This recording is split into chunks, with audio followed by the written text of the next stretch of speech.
It's freaking January. It's January. And I'm in there thinking about throwing frogs and flipping bushes, and it is January. Now, if you live in Florida, more power to you. Go throw your frog, go flip. If you live where I live, and that's what your swimming pool looks like, then yeah, A-rig, jerk bait, put on a big coat. Or I have another idea. We could work on tackle. We could work on tackle prep. We could work on knots. I get that question a lot. What type of knots do you tie? I tie a lot of different knots. It depends on what lure technique I'm using. I'm going to show you guys some of them. That's what we can do. All right.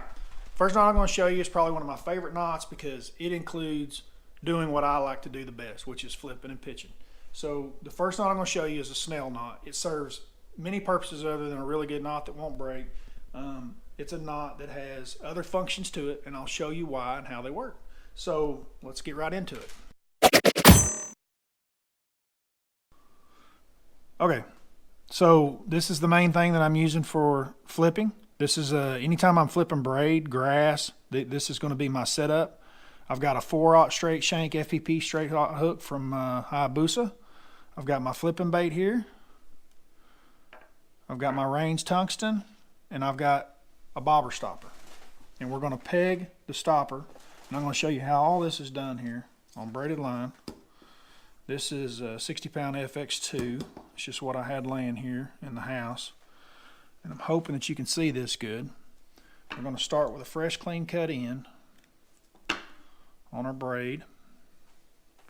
The first thing that you're going to do, this being the rod end, is you're going to take a bobber stopper.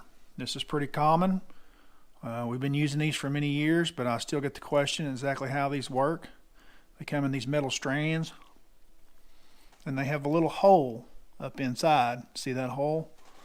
Your line goes through that hole. Double your line back.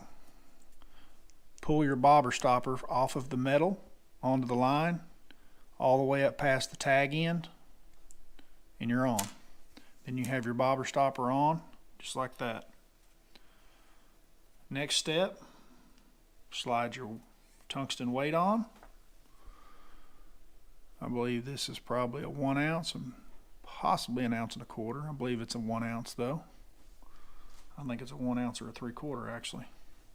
Slide that up to your bobber stopper. Give yourself some slack here. The next part of this equation is really important because if you tie this backwards, if you do this next step backwards, it's actually the very first step of tying the hook. And if you do this backwards, it's going to make the hook jump backwards. So this is what I want to show you and what I mean by in the front. So the side of the eye that the point of the hook is on, not this side. We're going to go through with our line the side that the hook is on. This is very important with this knot that I tie. Now this is a Snell knot that I'm going to show you. I don't know that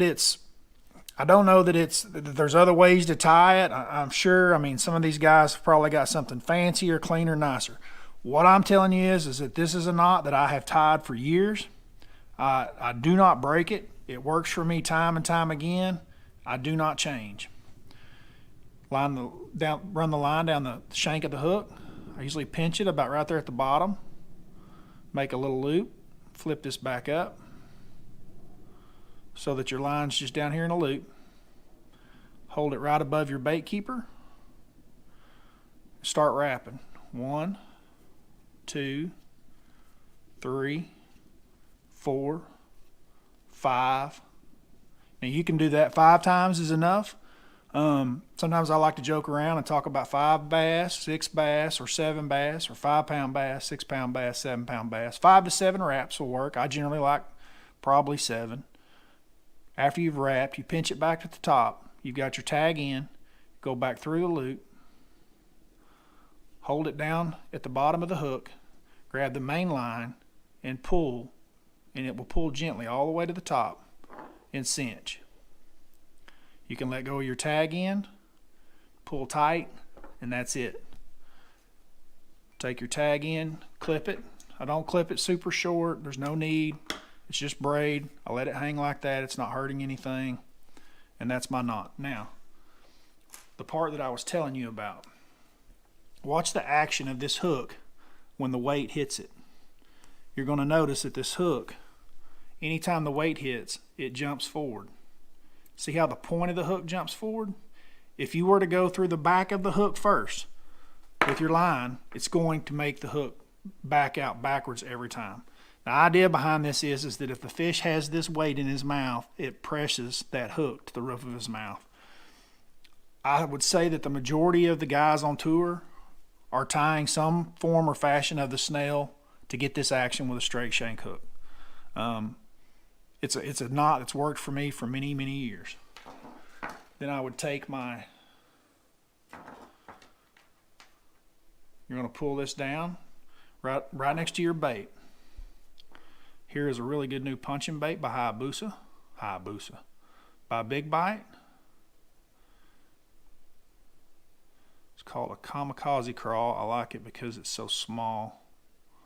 We're going to go through the head just like that. Run it up past the keeper and let it rest. Come through the flat part of the body in the center and snell. This is a just thread it right through the thin part right here. We call that skin threading, or you just want the hook T-exposed, I guess is what it's called. T-exposed. But anyway, the bait, I don't want the hook exposed, but I don't want it hard to get to the fish's mouth. Let the bait slide, the weight tungsten slide down, and then put your bobber stopper right on top. Still, if I put pressure on this, notice how it jumps up. That's what I want. That's what I'm looking for. So, once again, just slide your bobber stopper down, and there's your weight. And that's pretty much it. It takes a box knife to get this line off this hook. I mean, it is impossible to get it off. It's not. It will not come off.